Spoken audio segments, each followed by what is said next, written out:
Para mí, en mi familia, en mi núcleo, el tema de la Navidad nunca fue algo tan relevante, realmente. Nosotros más valoramos el tema de reunirnos, la familia, y más que la Navidad, el fin de año. Pero la verdad que nosotros, no sé si eran por las condiciones económicas, pero nosotros no nos preocupaba mucho lo del estreno, lo del arbolito, lo de nada. La verdad, hermano, sinceramente hablando, eso pasaba sin pena ni gloria. Más esperábamos el fin de año, eso sí, para despedir el año juntos, comer algo, abrazarnos y todo eso.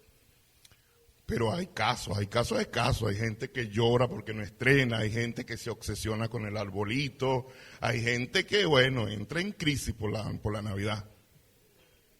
Sí, le pasa. Y bueno, uno mira con respeto, porque al final cada quien hace su...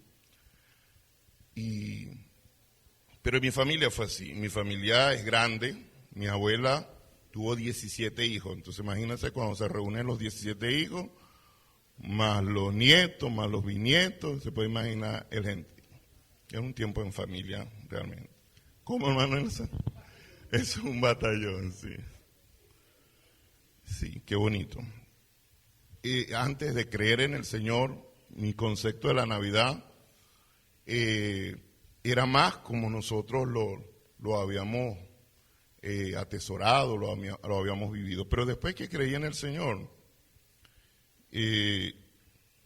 yo entendí, supe de lo que se trata realmente la Navidad bíblica. Ha sido diferente, porque se trata de la encarnación del Hijo de Dios, que es el acontecimiento más sublime que haya presenciado el cielo y la tierra.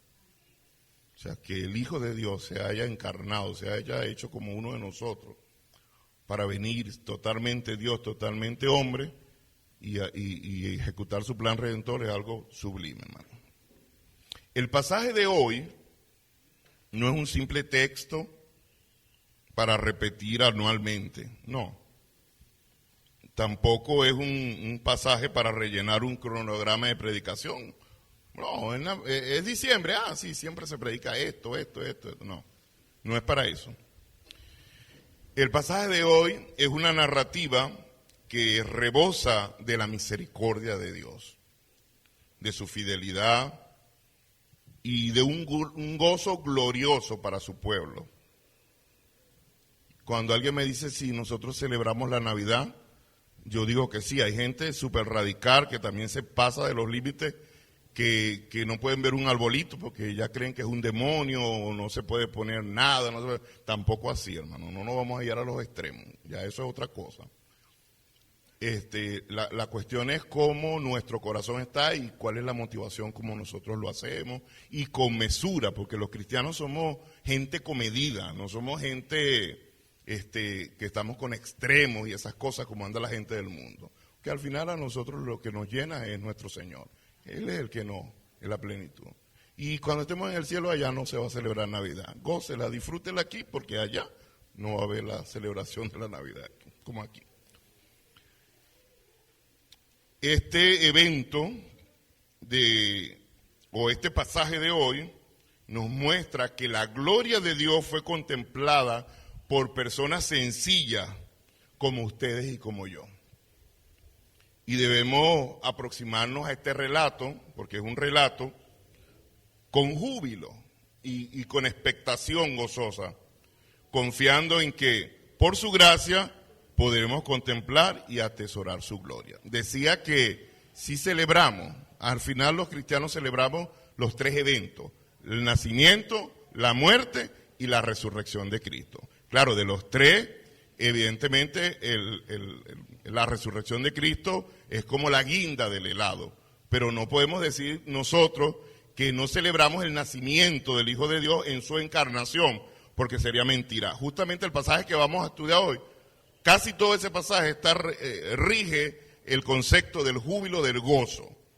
Entonces, decir eso sería negar al menos esta porción de la Escritura, por citar una nada más. Por favor, leamos juntos en Lucas capítulo 2, versículos del 8 al 21. ¿Estamos allí? ¿Podemos leer juntos? ¿Sí? A una voz. Había pastores en la misma región que velaban y guardaban las vigilias de la noche sobre su rebaño. Y he aquí, se les presentó un ángel del Señor, y la gloria del Señor los rodeó de resplandor, y tuvieron gran temor. Pero el ángel les dijo: no temáis, porque he aquí os doy nuevas de gran gozo, que será para todo el pueblo, que os ha nacido hoy en la ciudad de David un Salvador, que es Cristo el Señor. Esto os servirá de señal: hallaréis al niño envuelto en pañales, acostado en un pesebre. Y repentinamente apareció con el ángel una multitud de las huestes celestiales, que alababan a Dios y decían: gloria a Dios en las alturas y en la tierra paz, buena voluntad para con los hombres. Sucedió que cuando los ángeles se fueron de ellos al cielo, los pastores se dijeron unos a otros: pasemos pues hasta Belén y veamos esto que ha sucedido y que el Señor nos ha manifestado. Vinieron pues apresuradamente y hallaron a María y a José y al niño acostado en el pesebre. Y al verlo, dieron a conocer lo que se les había dicho acerca del niño. Y todos los que oyeron se maravillaron de lo que los pastores le decían. Pero María guardaba todas estas cosas, meditándolas en su corazón. Y volvieron los pastores glorificando y alabando a Dios por todas las cosas que había oído y visto, como se les había dicho. Yo tengo un principio para compartir que es grueso al principio, muy consistente. El anuncio del nacimiento de Jesús nos revela la elección divina, la invitación a la contemplación de su gloria y la respuesta transformadora de fe y adoración. El anuncio del nacimiento de Jesús nos revela la elección divina, la invitación a la contemplación de su gloria y la respuesta transformadora de fe y adoración. Este relato de Lucas comienza en el capítulo 1 con la aparición del ángel Gabriel a María, y él le anuncia a ella que va a ser la madre del Mesías, descendiente de David, igual a José. María fue escogida por Dios. Ella misma, allí en el versículo 38 del capítulo 1, dice: he aquí la sierva del Señor, hágase en mí según tu palabra. Bueno, en este punto donde leímos, la soberanía divina los lleva a Belén por un censo que había sido decretado por César Augusto, el emperador de ese momento. Y bueno, llega el momento del nacimiento de su primogénito, y ellos lo envolvieron en pañales y lo pusieron en un pesebre. Es lo que dice el contexto anterior del pasaje que acabamos de leer. Pero leamos nuevamente los versículos 8 y 9. Había pastores en la misma región que velaban y guardaban las vigilias de la noche sobre su rebaño. He aquí, se les presentó un ángel del Señor, y la gloria del Señor los rodeó de resplandor, y tuvieron. Estos pastores, eran pastores de ovejas, literal, ellos cuidaban su rebaño, protegían el rebaño de los ladrones, de los lobos. Ese era su trabajo, y los apacentaban, los animales. Ellos realmente eran personas sin influencia, ni religiosa, ni de ninguna índole, tampoco tenían riqueza, pero Dios tenía una misión para ellos. Por lo que vemos en el texto que leímos, Dios tenía una misión para ellos. Realmente la elección de ellos no se debió a méritos propios, sino a la soberana voluntad de Dios. Eran gente humilde que había sido sencillamente elegida para presenciar la gloria de su Hijo. No por sus acciones, no por algún mérito que ganaron, sino por el designio divino de la voluntad de Dios. Dice allí que esto aconteció en medio de las vigilias de la noche, que estaban divididas en al menos como 3 turnos de 4 horas. Y el ángel se les apareció y dice que la gloria del Señor los envolvió en luz. Imagínense ustedes, por un momento. Estos pastores, ellos estaban acostumbrados a la oscuridad de la noche. Para ellos, eso no era algo raro. Ellos estaban acostumbrados a eso. Y la noche avanzaba sobre los pastores. Insisto, imagínese usted, la luna, las estrellas, que tal vez salpicaban un cielo oscuro, cuando de súbito, de repente, la gloria del Señor irrumpió. En medio de esa negrura, en medio de esa oscuridad, la gloria del Señor irrumpió. Y ha de ser algo tan relevante, tan contundente, que ellos se llenaron ¿de qué dice el texto? De temor, un temor reverencial, si se quiere decir, se puede decir. Hermano, yo estoy seguro que eso no se trató de una luz simple. Eso no se trató de una luz simple por lo que el texto nos muestra, sino que se trató de una manifestación divina. En medio de la oscuridad de la noche, Dios se manifestó. Y dice que la gloria de Dios se mostró, se derramó, y por eso produjo ese profundo respeto, ese temor reverencial por parte de los pastores. Como dije en principio, este es el acontecimiento sin precedente en la historia humana. Y yo creo que como se dio y como Dios lo permitió, requería la solemnidad excepcional de eso que estaba ocurriendo, porque lo que estaba pasando no era cualquier cosa, era nada más y nada menos que la encarnación del Hijo de Dios. El anuncio de la llegada de los ángeles, de la llegada del Mesías, debía ser honrado por los ángeles y debía ser también recibido por testigos dignos. Imagínese usted que eso es lo que el texto nos sugiere, nos muestra que ellos fueron testigos dignos por esa gracia divina. Sorprendentemente, en el ranking de cualquiera, sorprendentemente los elegidos fueron los pastores humildes. Como Dios siempre hace, Él elige a lo humilde, a lo vil, a lo menospreciado, a lo que no parece, y la Biblia dice que lo hace para avergonzar a los sabios. No fueron los líderes religiosos de la época que eran doctores de la ley, se sabían la Torá y todas las tradiciones. Ellos no fueron los elegidos. Dios no los eligió a ellos.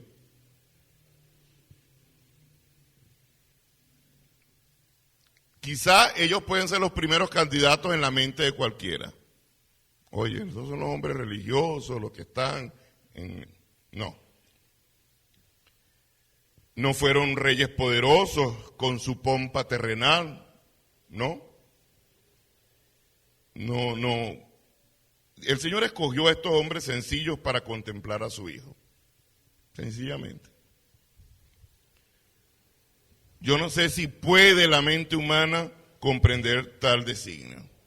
Yo creo que no. Y el asombro que embarga a los ángeles es el mismo que tal vez nos embarga a nosotros cada vez que leemos las Escrituras, porciones como esta. Hermano, ninguno de los presentes aquí hoy somos intrínsecamente dignos de tal honor.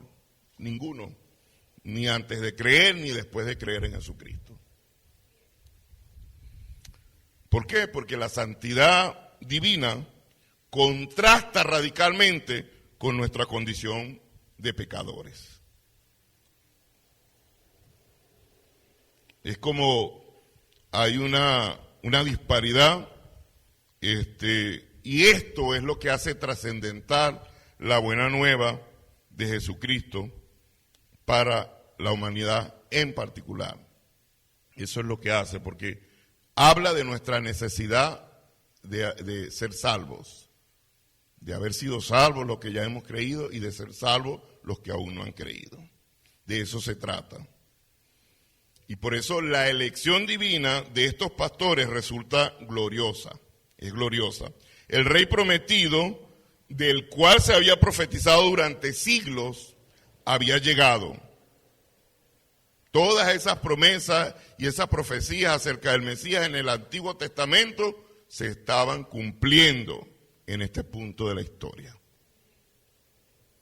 Y ellos, los pastores, recibieron el anuncio celestial, hermano, que los elevaba a un honor inmerecido. Eso es como usted y como yo. Gracias, Señor, deberíamos decir nosotros todos los días por la distinción, porque no lo merecemos. O sea, que seamos hijos de Dios, que se nos haya dado la potestad de ser llamados hijos de Dios, eso es una distinción, pero la cual no merecemos.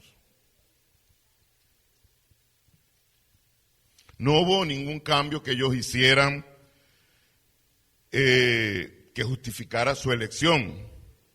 Simplemente ellos fueron escogidos para presenciar al Mesías, al Rey. Hermano, y su experiencia sirve como ejemplo para todos aquellos que han sido llamados por Dios a contemplar la gloria de su Hijo. Y aquí yo quiero hacer una pausa. Y te pregunto a ti, mi hermano, en esta mañana.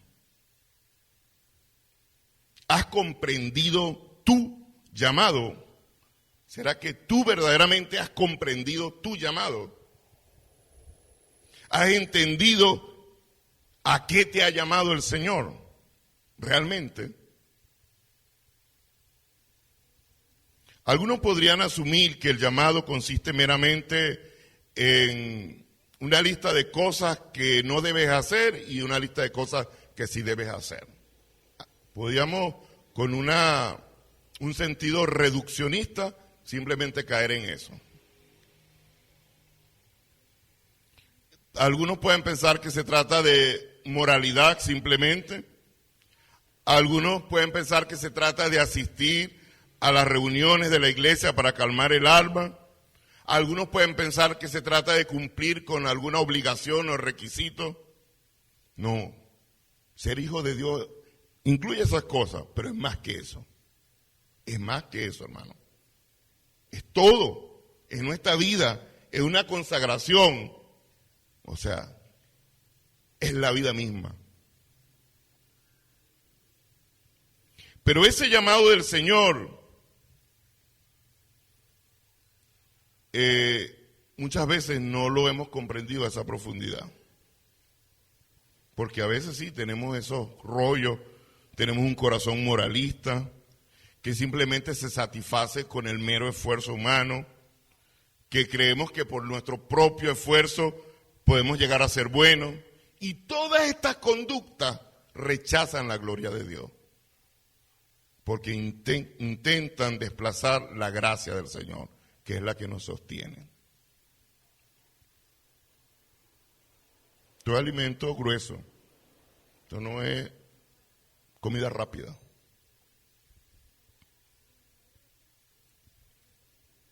En cambio, hermano, nosotros fuimos llamados a pesar de nuestra indignidad, a pesar de lo inadecuado que somos, hemos sido llamados. Y hemos sido llamados a contemplar su gloria, a mantener nuestros ojos fijos en Él.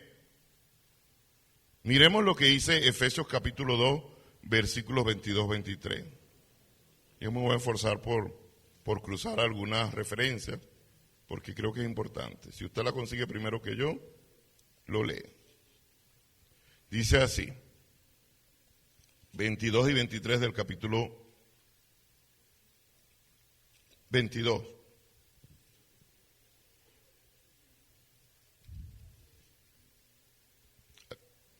Vamos a leer allí en el párrafo que comienza en el versículo 11. Dice, porque rige esa parte del argumento desde el 11 hasta el 22. Pero vamos a leer en el versículo 11 y vamos a saltar algunos versículos. Dice, Por tanto nosotros, acordaos que en otro tiempo los gentiles en cuanto a la carne eran llamados incircuncisión por la llamada circuncisión hecha con mano en la carne. En aquel tiempo estaban sin Cristo, alejados de la ciudadanía de Israel y ajenos a los pactos de la promesa, sin esperanza y sin Dios. Éramos indignos antes de conocer a Cristo. ¿Cuál era nuestra condición según lo que dice ese pasaje? Estábamos alejados, hermano, ajenos a los pactos. Dice que sin esperanza y sin Dios. Pero luego dice, pero ahora en Cristo Jesús, vosotros que en otro tiempo estabais lejos, habéis sido cercanos por la sangre de Cristo, porque Él es nuestra paz, que de ambos pueblos hizo uno, derribando la pared intermedia de separación. Y todo el argumento de Pablo ahí en el capítulo 2 nos lleva a mostrarnos que esa dignidad que nosotros tenemos ahora que conocemos a Cristo tiene que ver con la reconciliación, la justificación por medio del sacrificio en la cruz del Calvario. Él nos eligió, hermano, sencillamente, no porque lo merecíamos, por su gracia soberana. Debemos abrazar nosotros esta elección, hermano. Aunque nuestro corazón resista recibir algo sin esfuerzo, esta es la gracia del Señor. Y esto tiene su dificultad para entenderlo, porque nosotros pensamos que eso es parte de nuestra humanidad. Pensamos que podemos nosotros hacer cosas para nuestra salvación. La elección de Dios trasciende, supera nuestra capacidad de comprensión. Y solamente es un regalo que se recibe. No para rechazarlo, es para abrazarlo porque es un regalo divino. ¿Qué hace usted cuando usted le da un regalo? ¿A quién no le gusta aquí recibir regalos? ¿Habrá alguien? Yo me imagino que sí, porque siempre hay sus excepciones. Que alguien diga, odio que me regalen. Eso es raro, hermano. Pero mayormente, oye, es un detalle, uno se agrada, uno oye, y si alguien te extiende un regalo, tú lo recibes.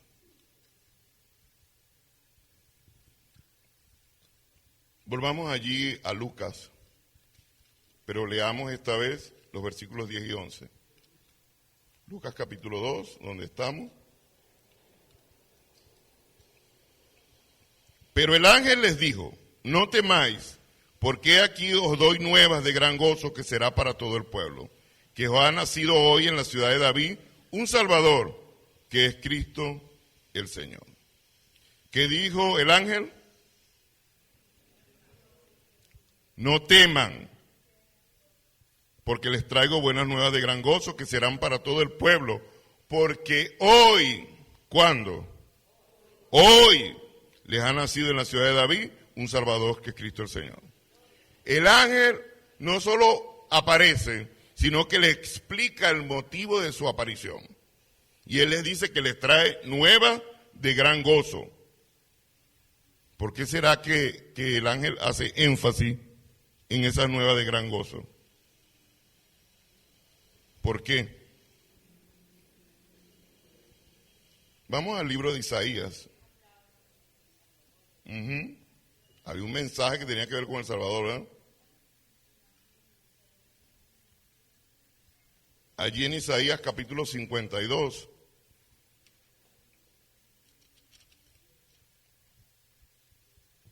Dice en el versículo 7, cuán hermosos son sobre los montes los pies del que trae alegres nuevas, del que anuncia la paz, del que trae nuevas del bien, del que publica salvación, del que dice a Sión, tu Dios reina. Al menos este y varios pasajes del Antiguo Testamento, pero en especial este quiero citar, nos ayuda a comprender el significado de buenas nuevas. Paz y salvación anhelada, pero proveniente de Dios. De eso se trata. El ángel quiso decir, el anuncio es un anuncio de paz y de reconciliación divina, con hombres rebeldes que se habían alejado de la santa y perfecta ley de Dios. Hermano, nuestra ofensa a Dios es profunda.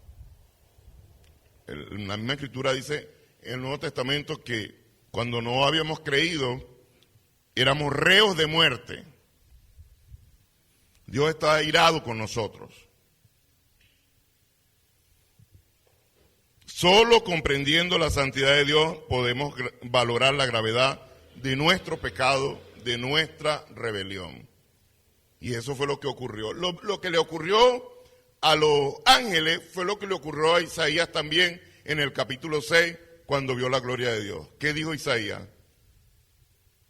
Porque cuando la gloria de Dios se manifiesta en nuestras vidas, cuando realmente le vemos, le conocemos, quedamos expuestos. Isaías dijo, ¡ay de mí, que soy de labios impuros! Cada vez que nosotros nos acercamos a Dios, somos más expuestos y se nota que, y por eso tenemos que buscarlo, hermano. Que mi abuela decía un dicho, decía, el ojo no ve para adentro. Es difícil autoevaluarse, es una obra del Espíritu Santo que te muestre. Porque para nosotros estamos bien, yo estoy bien, yo no hago nada, Pero si realmente nos pasa un escáner allí bien, van a encontrar cosas en nosotros porque no somos perfectos.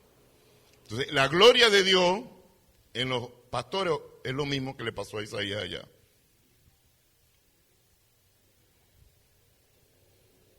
Por eso este mensaje es una buena noticia. Nosotros sabemos que el problema comenzó allá en el Génesis, cuando Eva, engañada por la serpiente, consideró el fruto prohibido, bueno, agradable a la vista, deseable para alcanzar sabiduría, dice Génesis 3:6. Ella comió y le dio a su esposo, y su esposo también comió. Y así se contaminó toda la descendencia, y quebrantando la ley, lo que Dios había dispuesto en ese momento. Y dice que ellos fueron alejados de la gloria de Dios para siempre. Fueron literalmente botados del paraíso. Y se colocó allí un ángel con una espada que giraba allí para que no pudieran pasar para allá. Eso es lo que dice Romanos cuando dice que por cuanto todos pecaron, están destituidos de la gloria de Dios. Es que no lo sabemos de memoria, está bien, porque eso es un texto clave para evangelizar. Romanos 6:23 lo declara, porque la paga del pecado es la muerte. Romanos 3:23 añade, por cuanto todos pecaron y están destituidos de la gloria de Dios. Hermanos, estamos separados de la gloria divina para siempre. Y aquí radica el esplendor de la encarnación del Hijo de Dios. Esto es lo que le da ese peso, esa contundencia, el esplendor de la encarnación del Hijo de Dios. ¿Por qué? Porque Él vino a restaurar la paz y la comunión con Dios, para que nosotros pudiésemos contemplar la gloria para la cual nosotros fuimos creados. Es lo que dice el Salmo, que para alabanza de su gloria nosotros fuimos creados. A la caída del hombre se suma la gracia de Dios. Y esa frase que dice, más Dios que es rico en misericordia por su gran amor que nos amó. Hermano, la justicia divina no se fundamenta en la ley meramente, porque si fuese así, nadie puede justificarse ante Dios. Nadie podría justificarse ante Dios. Si fuese mediante el cumplimiento de la ley, nadie pudiese justificarse. En cambio, la ley cumple su propósito, porque la ley revela el pecado, y esa ley que Dios estableció, sus mandamientos, es la que nos da el criterio a nosotros para saber que cuando no estamos haciendo las cosas bien, sino que estamos pecando, lo estamos haciendo mal. La ley tiene su función.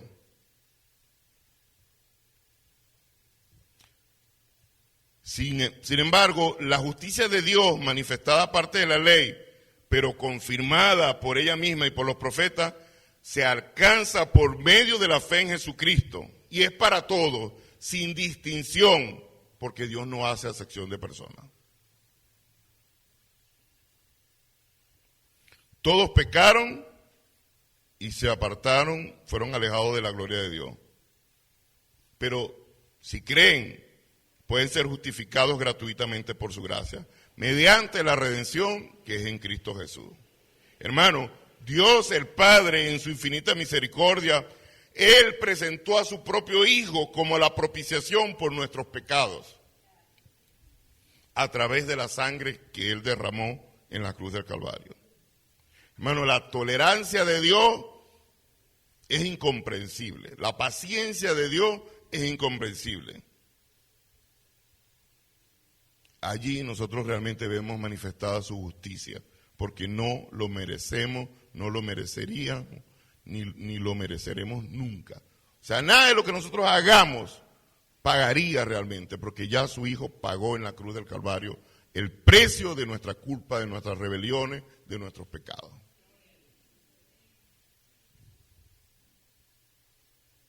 Él es justo, Él sí es justo, el Padre, y Él justifica al que cree en Jesús. Esa es la buena noticia del Evangelio. Nosotros, hermanos, no fuimos llamados a un legalismo moral, que fácilmente caemos en eso. Casi después que creemos comenzamos a ver la gente como esos impíos. Bueno, ¿y de dónde salimos nosotros? Hermano, Él nos llamó a contemplar su gloria por medio de Jesucristo y de su santo evangelio. Hermano, esta gloria, esto es hermoso, esta gloria se revela de dos maneras. Ahora, a través de las Escrituras, cuando el bendito Espíritu Santo ilumina nuestras almas y nos muestra lo que Dios quiere, la voz de Dios a través de su bendita palabra. Y en el futuro, cuando estemos con Él, entonces sí veremos esa gloria, como dijo el apóstol Pablo, a cara descubierta. Le veremos cara a cara, porque ya sería nuestra redención final y ya sería la consumación del plan. Le vamos a ver cara a cara, hermano. El anuncio del ángel a los pastores, buenas nuevas de paz y salvación, dice para todo el pueblo. Este versículo es controversial, porque requiere de una cuidadosa consideración y de una correcta exégesis e interpretación bíblica con los anuncios del Antiguo Testamento.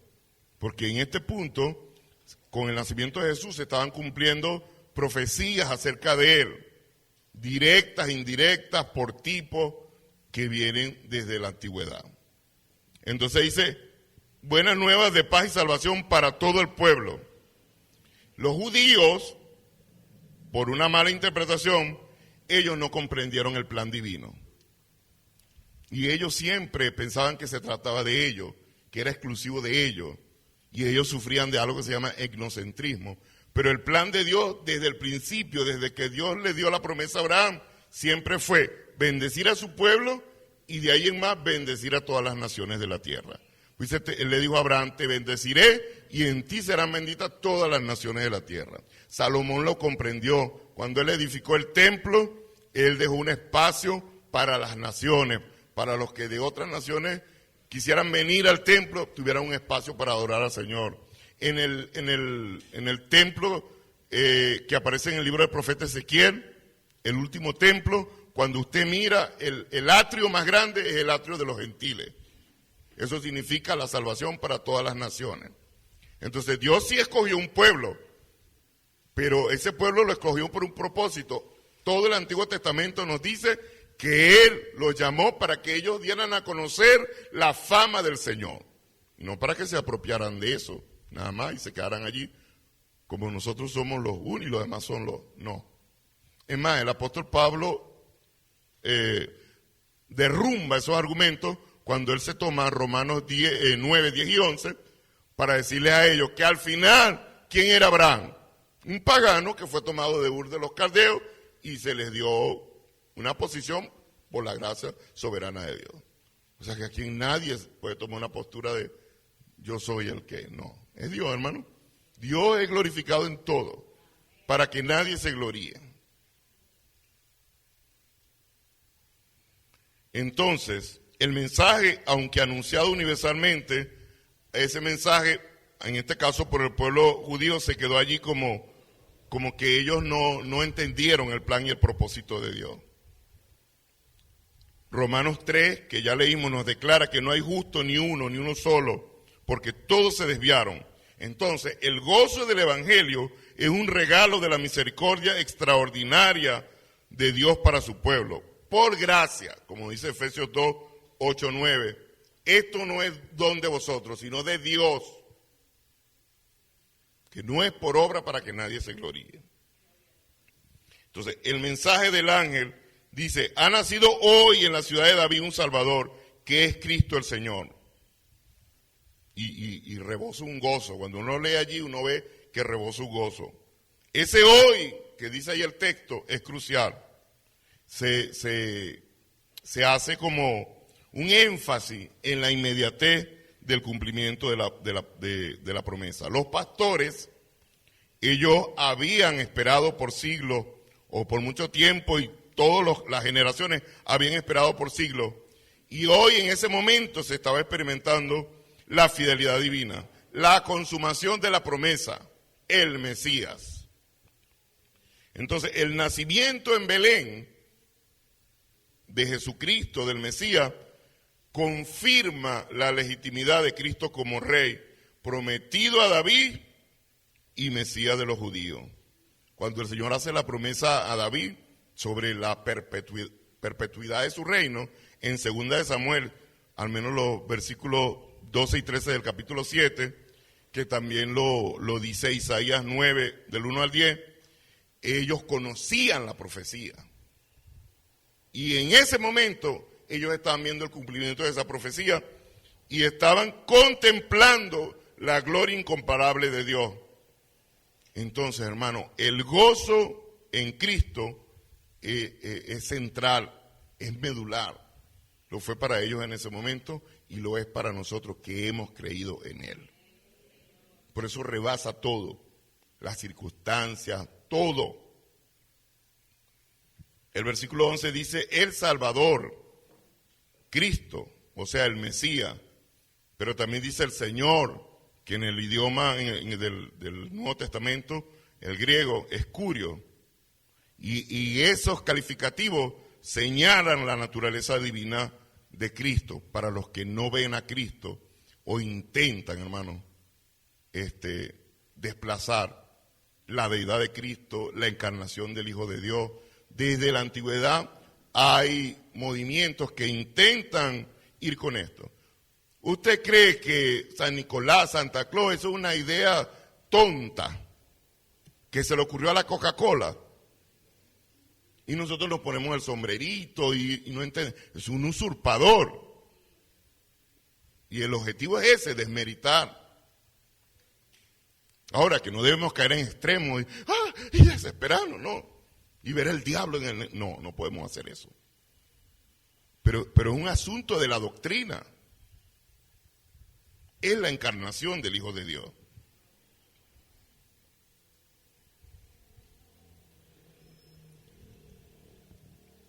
Solo Cristo, con poder sobre la vida y la muerte, la creación, y Él, sin pecado, cumplía la condición para venir y hacerse como uno de nosotros, para hacerse hombre y pagar por los pecados de la humanidad, porque nadie podía hacer ese trabajo y nadie hubiese podido resistir el tormento de la cruz.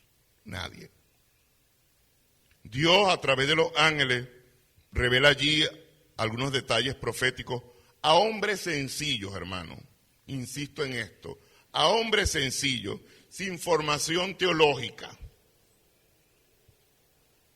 Y Dios se comunica con su pueblo mediante su palabra y sus promesas. Eso es lo que pasa.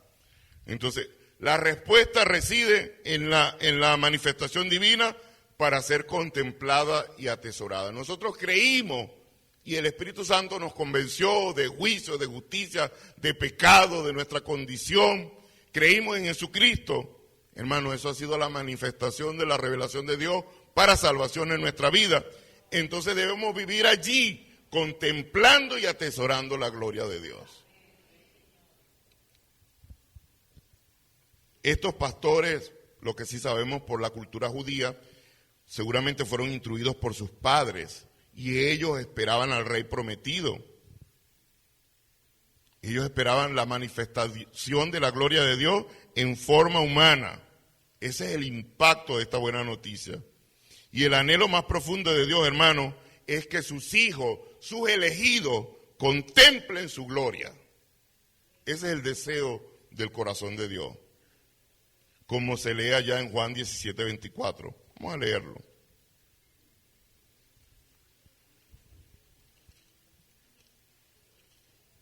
Padre, aquellos que me has dado, quiero que donde yo estoy, también ellos estén conmigo, para que vean mi gloria que me has dado, porque me has amado desde antes de la fundación del mundo. Está ahí, hermano, y lo acabamos de leer. No es solo un párrafo, un axioma del sermón del pastor Ezequiel, no, es la verdad, está allí. La contemplación de la gloria de Dios transforma y es la que desmonta todos nuestros criterios religiosos superficiales. El anhelo más profundo de nuestro Padre es que nosotros, sus hijos, le contemplemos en la persona de su Hijo, que es el esplendor de su gloria. Eso fue lo que le dijo Jesús a Felipe, cuando le dijo, muéstranos al Padre. Y dijo, Felipe, tanto tiempo he estado con vosotros, y todavía me dice que le muestra al Padre. El que me ha visto a mí, ha visto al Padre.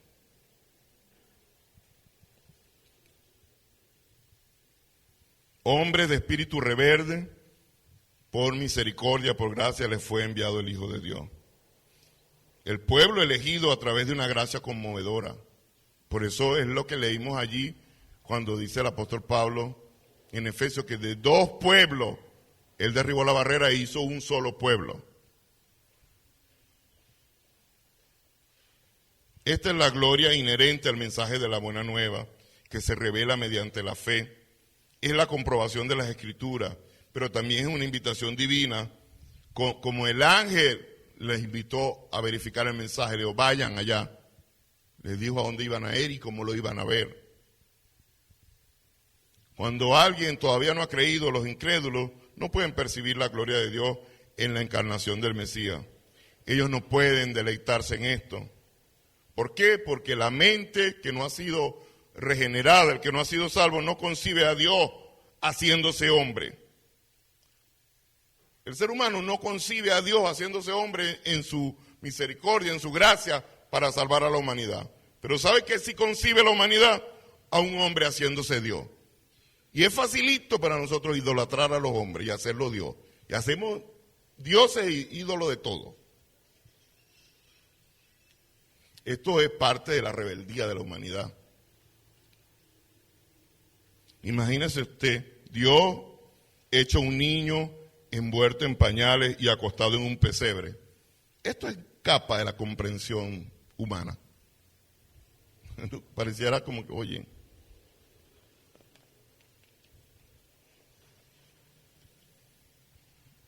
para alguien que no ha creído no hay nada allí.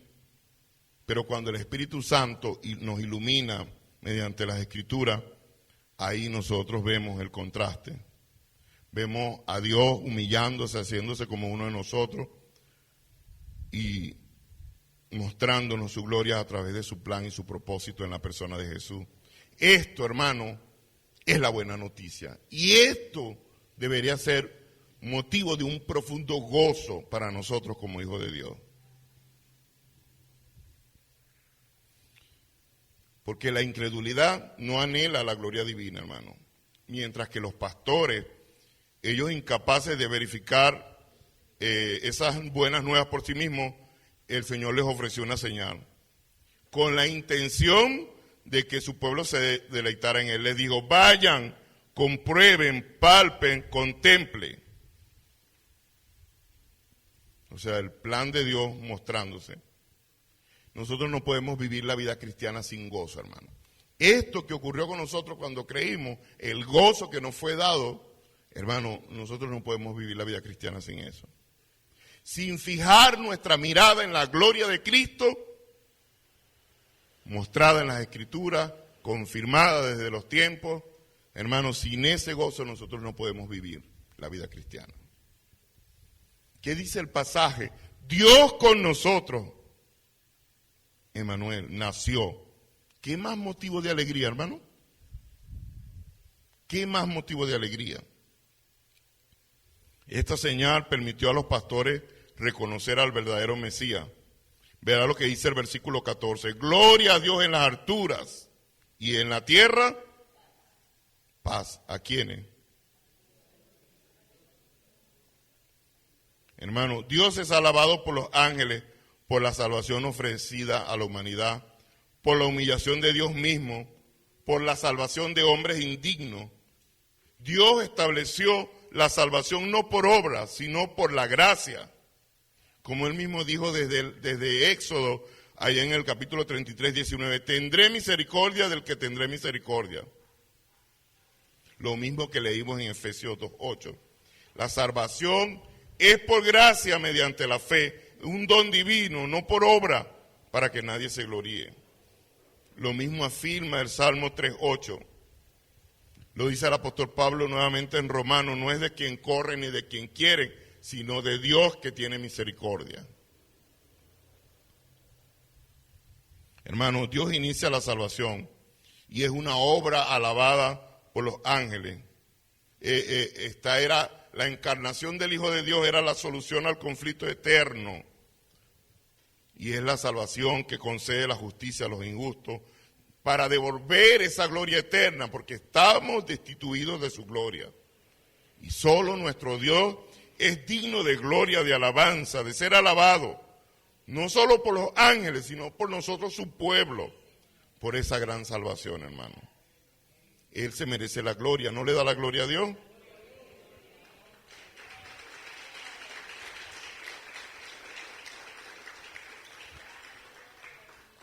Mis hermanos, abracemos el anuncio del Evangelio, crezcamos en su conocimiento, deleitémonos en Cristo y glorifiquémoslo por su obra. Este es el anhelo del Señor. Nosotros fuimos escogidos para contemplar su gloria y debemos abrazar esa elección divina para que la contemplación de la gloria del Hijo de Dios nos llene cada día. Hermano, vea este mensaje. Dios hoy recordándonos que necesitamos ser llenos, que cada día debemos contemplar su gloria. El Evangelio y Cristo son el anuncio que nos invita a contemplar a Dios para la alabanza divina. Hermano, y esto nos lleva a la respuesta, con esto finalizo, de quienes contemplan a Dios. Dos reacciones. La de María, que dice el texto, que meditaba en su corazón y guardaba esas cosas allí. Y la de los pastores, que tras verificar lo sucedido, ¿qué hicieron? ¿Ah? Ajá, sí. Y después de ver lo que contemplaron, ¿qué hicieron? Publicaron y dijeron, y la gente se maravillaba del mensaje. Bueno, hermano, eso es lo que debe pasar con nosotros. Nosotros hemos visto su gloria, hemos creído, hemos sido salvos. ¿Qué tenemos que hacer? Anunciarlo, ir, hacer lo que hicieron estos hombres. Hermano, su respuesta fue diligente. Comprobaron su fe, testificaron del Mesías. Hermano, el conocimiento del Evangelio y la contemplación de la gloria de Cristo produjo en ellos un gozo transformador y lo compartieron a quienes le rodeaban. La humildad de estos hombres fue innegable, hermano. Ellos no se guardaron para sí solos lo que les había revelado el Señor allí en privado. Sí, ellos regresaron a sus labores pastorales, pero tras ese encuentro trascendental, su vida se caracterizó por la glorificación y la alabanza a Dios. Hermano, las Escrituras atestiguan que quien contempla la gloria divina jamás permanece inmutable, jamás permanece igual. si alguien ha sido impactado por el Evangelio, si alguien ha creído verdaderamente, esa persona no va a ser igual. No va a ser igual, hermano. Yo estuve haciendo un curso de oratoria y el expositor la semana pasada, justamente, él comenzó a ilustrar un punto y él dice que la palabra entusiasmo es una palabra que viene del griego que se comparte en dos partes, como en dos cláusulas. La palabra entusiasmo, y es inteos. Y el instructor de la oratoria, que es mundano, no es cristiano, dijo, eso significa, inteo significa con Dios adentro, una divinidad dentro de ti. Y él dice, es imposible que si Dios está dentro de ti, tú seas una persona normal, común y corriente. Eso lo digo este hombre que no conoce a Cristo. Hermano, si hemos creído, si somos templo y morada del bendito Espíritu Santo, si verdaderamente somos habitados por Dios, eso no es cualquier cosa, hermano. Y él hablaba, su punto era para ilustrar que nuestro mensaje debe ser impacto para la gente. Él decía, no seas un huevo sin sal. Tu mensaje tiene que ser un mensaje de impacto para la gente. Pero él estaba haciendo una ilustración para un curso simple de oratoria, diciendo una gran verdad, que si nosotros tenemos a Dios adentro, hermano, nuestra vida debe ser de impacto por medio del mensaje del Evangelio. Y debemos buscar cada oportunidad, hermano. Nosotros debemos estar preparados cada oportunidad para compartir el mensaje del Evangelio. Nosotros observamos a María en el versículo 19, dice que ella atesoraba estas cosas reflexionando sobre ellas. ¿Sobre qué reflexionaba María? ¿Sobre qué? Literal, sobre estas cosas. Ella reflexionaba sobre la gloria de Dios manifestada en Jesús. Atesorar y meditar en la palabra es, como hemos visto, la fuente de gozo en Cristo. ¿Sabe de dónde depende ese gozo que nosotros tenemos? De Cristo. De contemplar cada día, cada momento del día su gloria. Es como el apóstol Pablo lo expone magistralmente en 2 Corintios 3:18. Y nosotros todos, con el rostro descubierto, contemplando como en un espejo la gloria del Señor, somos transformados de gloria en gloria, en su misma imagen, como por el Señor, que es el Espíritu. Hermano, o sea, ese texto no encuadra perfectamente con el mensaje. Sí es la palabra de Dios, es la unidad bíblica. Entonces, nosotros estamos en ese proceso. Este gozo, hermano, brota de atesorar la maravillosa obra del Evangelio y la gloria del Señor a través de la contemplación de las Escrituras. Imagínense lo que le esperaba a María. El inmenso desafío de cuidar al Mesías, de criar. Y también experimentar el dolor profundo cuando fuese crucificado. Ella sabía, porque el ángel le dijo qué era, de qué se trataba. Ella no estaba ajena, ella sabía cuál era el plan. En cambio, o sin embargo, su enfoque en atesorar la palabra fue lo que la fortaleció en su misión. Hermanos, atesorar el Evangelio y contemplar la gloria de Cristo en las Escrituras diariamente es lo que nos infundirá el gozo necesario para vivir la gloria de Dios. La pregunta crucial aquí para cerrar es, ¿has comprendido y atesorado el Evangelio realmente?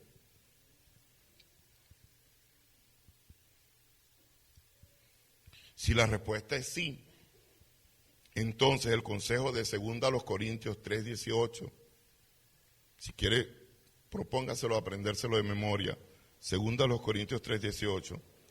Entonces, si es así, te urge y nos urge contemplar diariamente la gloria de Cristo en las Escrituras para que podamos vivir para su gloria. Amén. Póngase de pie, vamos a orar, mis hermanos. Como pueblo elegido de Dios, al recordar el anuncio de la buena nueva del nacimiento del Mesías, Jesús nuestro Señor, atesoremos el Evangelio en nuestros corazones y glorifiquemos a Dios con gozo al contemplar la gloria de su Hijo. Hermano, que Dios nos ayude a profundizar en la comprensión y el aprecio del Evangelio, al recordar pasajes como este acerca de la buena nueva del nacimiento de Jesucristo a través de la contemplación de su gloria. Hermano, eso va a producir en nosotros una mayor alabanza y una mayor glorificación a Dios. Padre, en el nombre de Jesús, te damos las gracias, Señor. Te adoramos y te honramos, porque lo que tal vez mucha gente cotidianiza, la celebración del nacimiento del Hijo de Dios, es algo que tiene una profundidad, porque se trata de la salvación y de la restauración integral del hombre perdido. La gente canta en sus gaitas, nació, y en sus villancicos, nació el Redentor, sin comprender que se trata del plan de Dios. Gracias, Señor. Gracias por salvarnos, gracias por llamarnos, gracias por saber que necesitamos escuchar tu palabra con mensajes así, Señor. Sabiendo que tú naciste, sí, te encarnaste, pero no te quedaste niño. La gente, por alguna razón, muchas veces ignorancia, adora a una figura de un bebé, pensando que tú te quedaste niño. Pero no, Señor, tú creciste, como dice tu palabra, en gracia, en sabiduría, en estatura. Y fuiste a la cruz, Señor, y moriste por nuestros pecados. Tomaste nuestro lugar. Pero no te quedaste allí en esa cruz, como muchos ven el crucifijo con un Cristo colgado ahí. No, la cruz está vacía. Y la tumba también, porque tú resucitaste, Señor. Tú te levantaste de los muertos para darnos la victoria, Señor, habiendo vencido la muerte, Señor. Gracias por tu salvación. Que para nosotros esto sea, Señor, algo de día a día, de que día a día contemplemos tu gloria mediante la comunión contigo, mediante tu palabra, mediante la oración, Señor. Y que esa manifestación de tu gloria sea patente en nuestras vidas. Que tú que habitas en nosotros nos permita dar testimonio de que verdaderamente tú eres real, tú existes, y de que tú, Señor, anhelas la salvación del hombre perdido, Señor. Ayúdanos a cumplir con la misión que tú nos has encomendado, Señor. Ayúdanos en estos días, especialmente, que el tema está ahí como en el tapete, a hablar la verdad de tu palabra, con sabiduría, con palabra sazonada, con gracia, no para contender ni nada de esas cosas, sino para presentar el mensaje, porque tu palabra en sí misma, ella es poderosa y ella hará el trabajo por el cual eres enviado. Gracias, Señor. Gracias por este mensaje. Gracias por recordarnos hoy que tú nos elegiste, pero nos elegiste con un propósito, para que contemplemos tu gloria y para que te glorifiquemos en todo lo que hagamos, Señor. Gracias, Señor. Ayúdanos. Te lo pedimos en el nombre poderoso de Jesús. Amén y amén. Dios les bendiga, mis hermanos. Denle un aplauso al Señor.